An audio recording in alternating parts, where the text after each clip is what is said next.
എല്ലാവർക്കും നമസ്കാരം. ഞാൻ സരിതാ മഹേശ്വരൻ. ഇന്ന് ശ്രീമദ് വാൽമീകി രാമായണത്തിൻ്റെ ബാലകാണ്ഡത്തിലെ 7ാമത്തെ സർഗത്തിലെ 19 മുതൽ 24 വരെയുള്ള ശ്ലോകങ്ങളാണ് നമ്മൾ പഠിക്കാൻ പോണത്. അതോടുകൂടി ഈ ഒരു സർഗം അവസാനിക്കുകയാണ് ചെയ്യുന്നത്.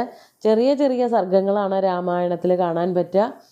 അവസാനത്തെ ശ്ലോകം ഒഴികെ ബാക്കി എല്ലാത്തിലും അനുഷ്ടുപ്പ് വൃത്തമാണ്. അവസാനത്തെ ശ്ലോകത്തിൽ 24ാമത്തെ ശ്ലോകത്തിൽ ഉപജാതി വൃത്തമാണ് കവി ഉപയോഗിച്ചിരിക്കുന്നത്. അപ്പോൾ കഴിഞ്ഞ ദിവസം പറഞ്ഞു നിർത്തിയത് വളരെ ശ്രേഷ്ഠന്മാരായിട്ടുള്ള രാജപുരുഷന്മാരാൽ അലങ്കരിക്കപ്പെട്ടവളായ അയോധ്യ, അങ്ങനെയാണ് പറഞ്ഞു നിർത്തിയത്. അവിടെ ദശരഥൻ രാജ്യം ഭരിച്ചു എന്ന് പറഞ്ഞ് ഇവിടെ നിർത്തുകയാണ്. എന്നിട്ട് അടുത്ത സർഗം ആരംഭിക്കുമ്പോഴാണ് അവിടെ പുത്രകാമേഷ്ടിയെ പറ്റിയിട്ടൊക്കെ പറയണത്. നമുക്കാദ്യം 19ാമത്തെ ശ്ലോകം നോക്കാം.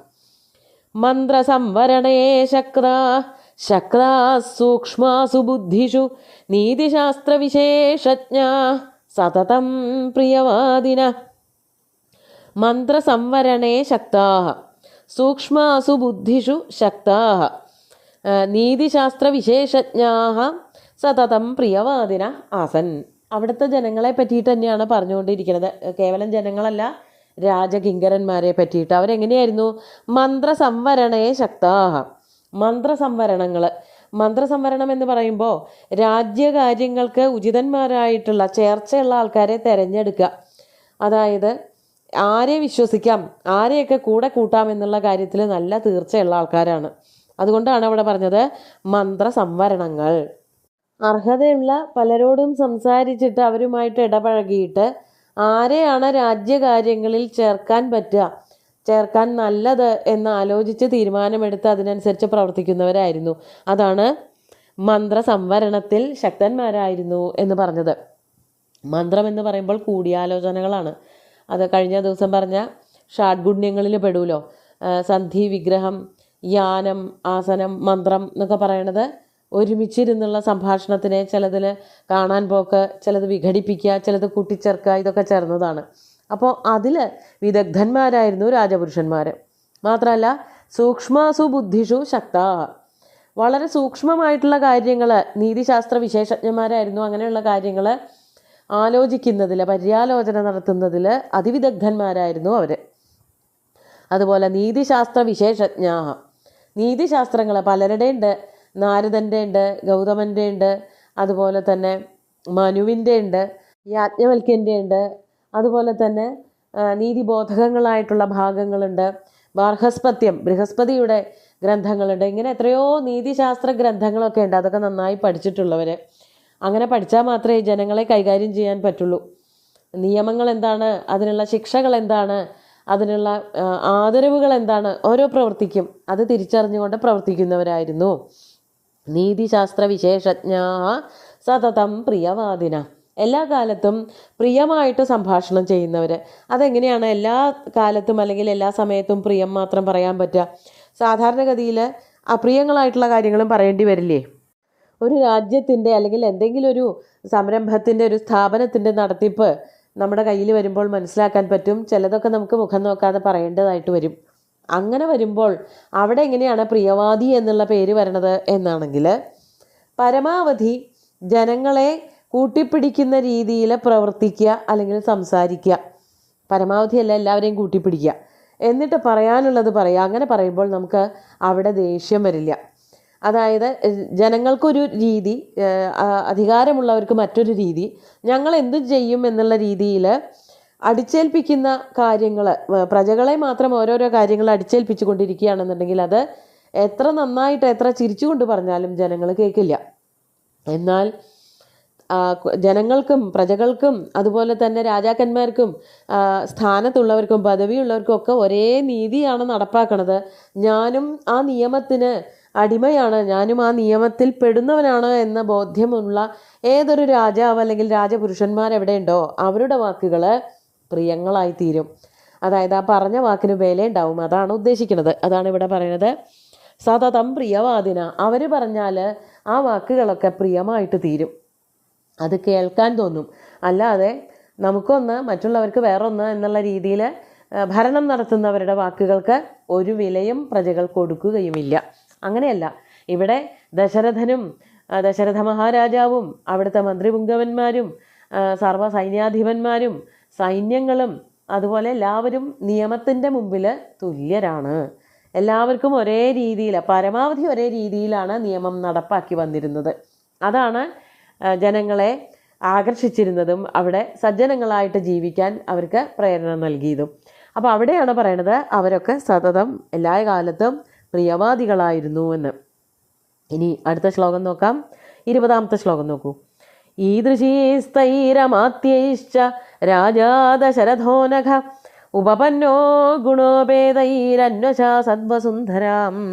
ഇപ്രകാരമുള്ള ഈദൃശൈഹി അമാത്യൈഹി ഗുണോപേതൈഹി അമാത്യൈഹി ഉപപന്ന, അങ്ങനെയാണ് പറയേണ്ടത്. ഇപ്രകാരമൊക്കെയുള്ളതായ ഗുണോപേതന്മാരായ, ഗുണഗണങ്ങളോട് കൂടിയവരായ അമാത്യൈഹി മന്ത്രിമാരാൽ ചേർന്നിട്ടുള്ള, മന്ത്രിമാരോട് ചേർന്നവനായ ആ രാജാവ് വളരെ ഭംഗിയായിട്ട് അനഘ ദശരഥോ രാജ.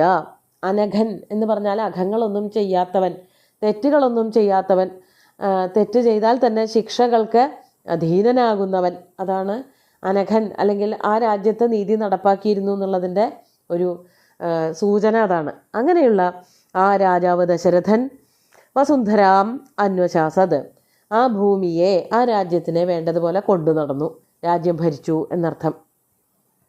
ഇനി രാജാവ് കാര്യങ്ങളൊക്കെ എങ്ങനെയാണ് അറിഞ്ഞിരുന്നത്? അതാണ് 21ാമത്തെ ശ്ലോകത്തിൽ പറയണത്.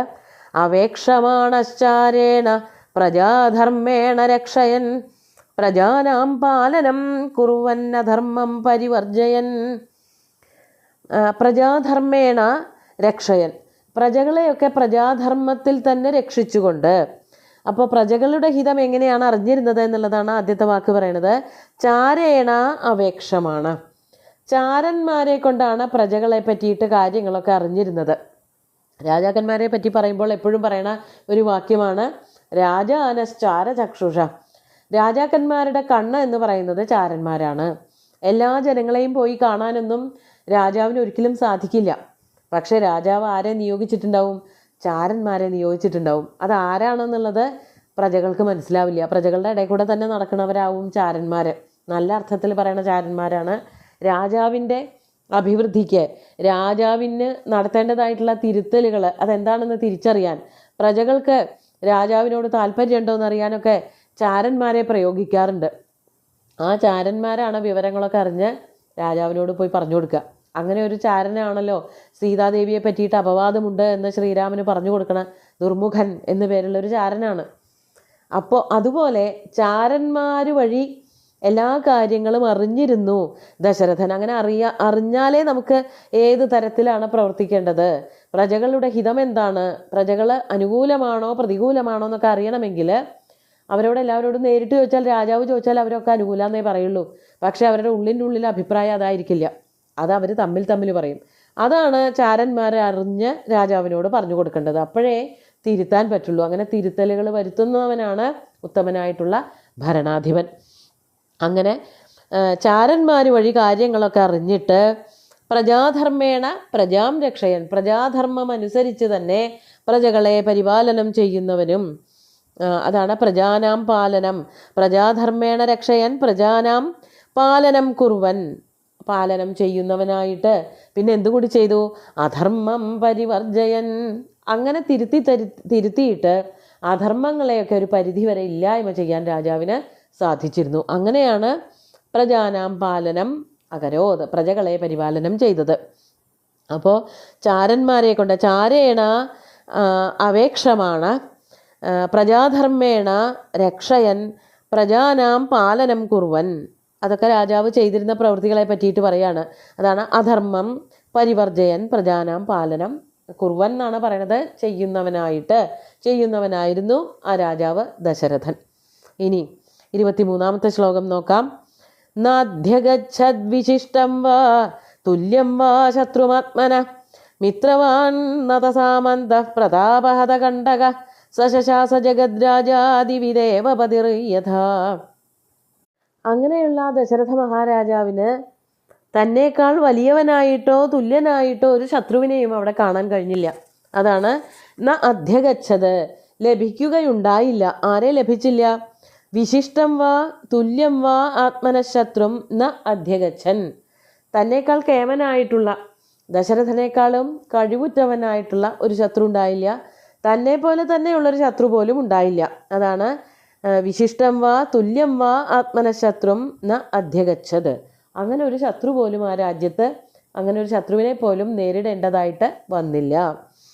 മാത്രമല്ല മിത്രവാൻ, അതുകൊണ്ട് തന്നെ അദ്ദേഹത്തിന് ധാരാളം സുഹൃത്തുക്കൾ ഉണ്ടായിരുന്നു. മിത്രവാൻ എന്ന് പറഞ്ഞാൽ മിത്രങ്ങളുള്ളവൻ.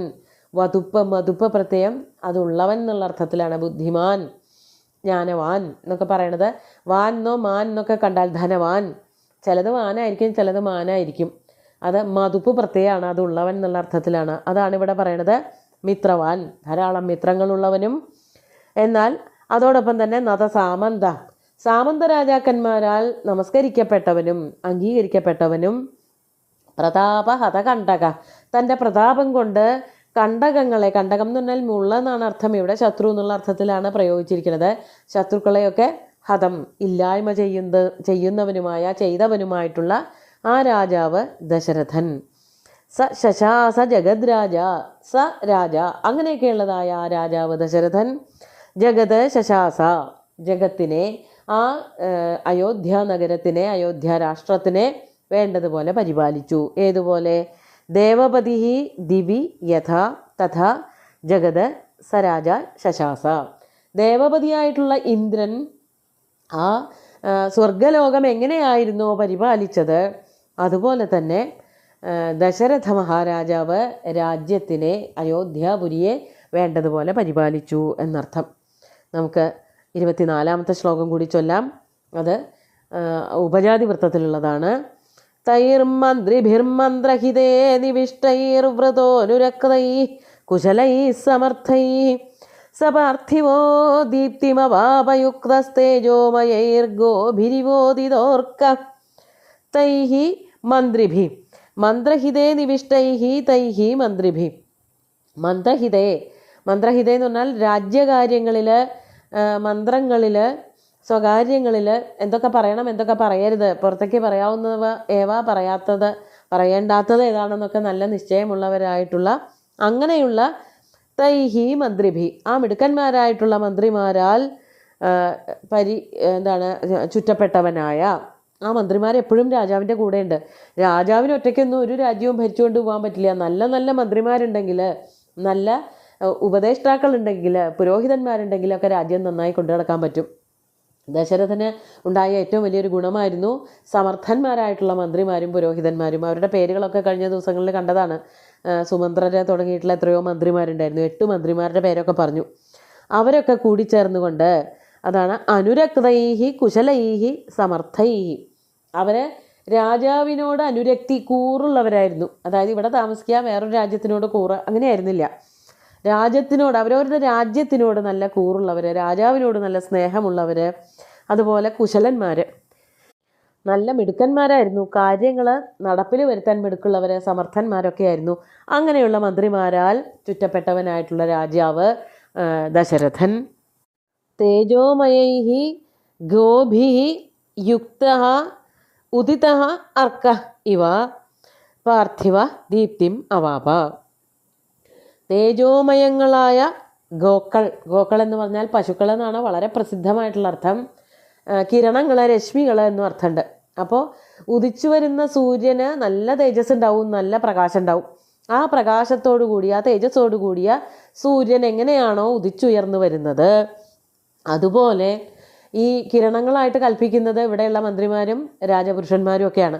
അവരാൽ തേജസ് കൂടിയവനായിട്ടുള്ള രാജാവ് ദശരഥൻ ദീപ്തിം അവാപ, പാർത്ഥിവൻ ദീപ്തിയെ പ്രാപിച്ചു, നല്ല ശോഭയോടുകൂടി രാജ്യം ഭരിച്ചു എന്നർത്ഥം. ഈ ക്രമത്തിൽ ചൊല്ലി വന്നപ്പോൾ 22-ാമത്തെ ശ്ലോകം വിട്ടുപോയി. അത് ഇപ്പോഴാണ് ചൊല്ലുന്നത്.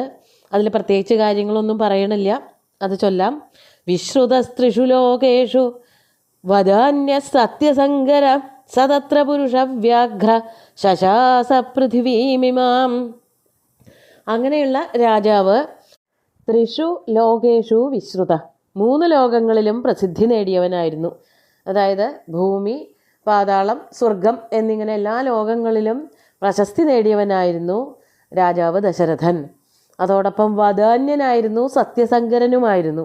വദാന്യൻ എന്ന് പറഞ്ഞാൽ ഈ ധാരാളം ദാനം ചെയ്യുന്നവൻ, എല്ലാവർക്കും എല്ലാതും കൊടുക്കാൻ നല്ല താല്പര്യമുള്ള ഒരാളെയാണ് വധാന്യൻ എന്ന് പറയുന്നത്. അതുപോലെ സത്യസന്ധമായിട്ട് യുദ്ധം ചെയ്യുന്നവൻ, സത്യസങ്കരൻ. സങ്കരം എന്ന് പറഞ്ഞാൽ യുദ്ധമാണ്. സത്യസന്ധമായിട്ടെന്ന് പറഞ്ഞാൽ നീതി നടപ്പാക്കാൻ വേണ്ടിയിട്ട് യുദ്ധം ചെയ്യുന്നവൻ, സത്യത്തിനു വേണ്ടിയിട്ട് യുദ്ധം ചെയ്യുന്നവൻ, യുദ്ധം ചെയ്യുമ്പോഴും സത്യം പരിപാലിക്കുന്നവൻ, അതാണ് സത്യസങ്കരൻ. അങ്ങനെ ആ പുരുഷവ്യാഘ്രനായിട്ടുള്ള, പുരുഷകേസരി, പുരുഷന്മാരിൽ വെച്ച ശ്രേഷ്ഠനായിട്ടുള്ള ആ രാജാവ് ദശരഥൻ എന്തു ചെയ്തു? ഇമാം പൃഥിവീം ശശാസ, ഈ രാജ്യത്തെ വേണ്ടതുപോലെ ഭരിച്ചു, അതായത് അയോധ്യയെ ഭരിച്ചു എന്നർത്ഥം. ബാക്കി ശ്ലോകങ്ങൾ നമ്മൾ ചൊല്ലിയതാണ്, ഇത് കൂട്ടത്തിൽ ചൊല്ലാൻ വിട്ടുപോയതാണ്. ഇന്നത്തെ ശ്ലോകങ്ങൾ ഒന്നുകൂടി ചൊല്ലി നോക്കാം. മന്ത്രസംവരണേ ശക്താ സൂക്ഷ്മാസു ബുദ്ധിഷു നീതിശാസ്ത്രവിശേഷജ്ഞാ സതതം പ്രിയവാദിന ഈദൃശീസ്ഥൈരമാത്യൈശ്ച രാജാ ദശരഥോ നഖ ഉപപന്നോ ഗുണോപേതൈരന്വശാ സദ്വസുന്ധരാം അവേക്ഷമാണശ്ചാരേണ പ്രജാധർമ്മേണ രക്ഷയൻ പ്രജാനാം പാലനം കുറുവന്ന ധർമ്മം പരിവർജയൻ വിശ്രുതസ്ത്രിഷു ലോകേഷു വദാന്യ സത്യസങ്കര സതത്ര പുരുഷവ്യാഘ്ര ശശാസ പൃഥിവീമിമാം നാധ്യഗച്ഛദ്വിശിഷ്ടം വാ തുല്യം വാ ശത്രുമാത്മന മിത്രവാൻ നതസാമന്ത പ്രതാപഹതകണ്ഡക സശാസ ജഗദ്രാജാദിവിദേവപതിർയഥാ തൈർമന്ത്രിഭിർമന്ത്രഹിതേ നിവിഷ്ടൈർവൃതോനുരക്തൈഃ കുശലൈः സമർത്ഥൈഃ സപാർത്ഥിവോ ദീപ്തിമവാപയുക്തസ്തേജോമയൈർഗോഭിരിവോദിതോർക്ക. അങ്ങനെ ദീപ്തിമാനായിട്ട് ദശരഥൻ രാജ്യം ഭരിച്ചു. അങ്ങനെ ഭംഗിയായിട്ട് രാജ്യം ഭരിക്കുമ്പോഴും പുത്രന്മാരൊന്നും ഉണ്ടായിരുന്നില്ല എന്നുള്ള ദുഃഖം രാജാവിനുണ്ടായിരുന്നു എന്നുള്ളത് പറഞ്ഞുകൊണ്ടാണ് 8ാമത്തെ സർഗം ആരംഭിക്കുന്നത്. സുന്ദരമായിട്ടുള്ള ശ്ലോകങ്ങളെല്ലാം തന്നെ ഭഗവാൻ ശ്രീരാമചന്ദ്രൻ്റെ കാൽക്കൽ അർപ്പിച്ചുകൊണ്ട് ഗുരുവായൂരപ്പനെ സാഷ്ടാംഗം നമസ്കരിച്ചുകൊണ്ട് എല്ലാവർക്കും ശുഭദിനം നേർന്നു നിർത്തട്ടെ. നന്ദി.